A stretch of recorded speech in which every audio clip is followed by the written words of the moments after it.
दरम्यान हैदराबादचा कर्णधार पॅट कमिन्सनं वैभव सूर्यवंशीच्या या वादळी खेळीनंतर नेमकं काय म्हटलंय आपण पाहूयात।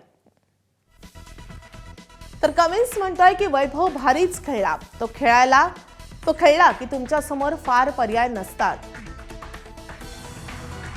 यॉर्कर टाकण्यात जरा जरी चूक झाली तर वैभव सोडत नाही। तो जबरदस्तच खेळला। कालची खेळपट्टी छानच होती, पण सीमारेषाही छोट्या होत्या।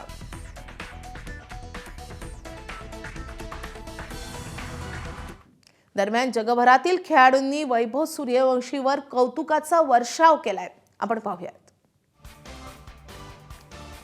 तर वैभवचं कसं कौतुक होतंय, ख्रिस गेलनं त्याचं कसं कौतुक केलेलं आहे। तर काय खेळाडू आहे, षटकारांचं नवं मशीनच आहे। तर सचिन तेंडुलकर म्हणतोय वैभवची बॅट जबरदस्त फिरते, पुढचा पाय तो खूप सुंदरपणे पुढे नेतो, त्याची इनिंग्स प्रेक्षणीय होती।